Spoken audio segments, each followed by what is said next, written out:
Here at the Centre International de Formation Européenne, we are very happy to continue our excellent cooperation with NATO Public Diplomacy Division and organize a hybrid conference about the future of Iraq. We strongly believe that our university can play a role in fostering academic debate and in inviting scholars from different countries to share different perspectives about the future of this important country.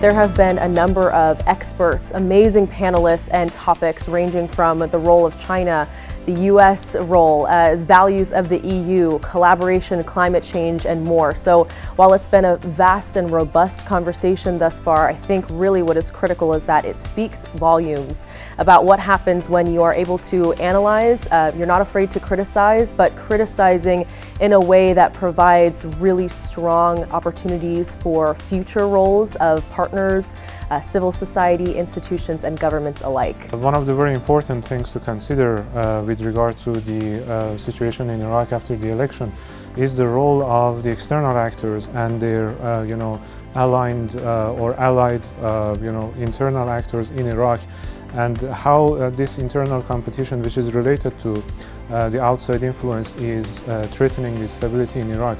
What we can see on the ground now in Iraq is kind of reflection, I think, of those external challenges. So based on this, I think it's very important to, in the first place, to be aware of the priorities, interests, and the viewpoints of those external actors in order to know how to deal with them and how to deal with the groups, affiliated to them inside Iraq, if we are going to contribute to, bringing stability and security in Iraq.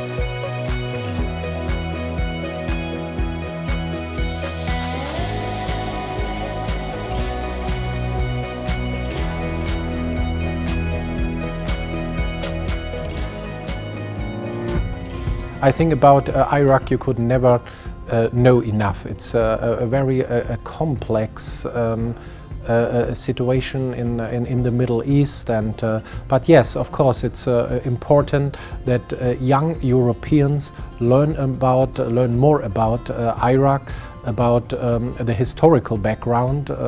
You could only understand the situation the country is going through, political, socio-economic situation, if you understand the history and the background of Iraq. So this kind of platforms like today are very, very important to exchange our mutual knowledge about what's going on in the region. Conversations like this, I think, really invigorate a multilateral approach, and I mean that in a number of ways. One, in the sense of organizations and institutions and the importance of bridging gaps between organizations like CIFE, like the US-based one that I am with, as well as NATO's Public Diplomacy Division, but also multilateral approaches in generation, cultures, and backgrounds. We've heard from people from all over the world here today, and also have really allowed an opportunity for youth voices to guide the conversation. And I think that is really critical to empower and diversify diplomacy,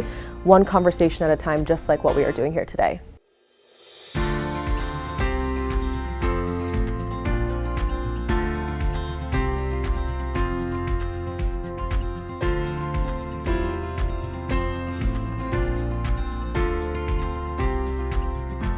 I think that the fact that the conference included people from a wide array of backgrounds, countries, and perspectives really adds a lot of depth to an interesting and complex topic like the one we are discussing today. I think that coming from the United States, you have a particular view on a certain topic, and then hearing it from people who study in Singapore, or professors in Singapore, or whether you have like a German or French perspective, also adds a more multicultural and full scope of the actual issue at hand. CIFE is grateful to NATO Public Diplomacy Division, and we are optimistic that this cooperation will continue in the future.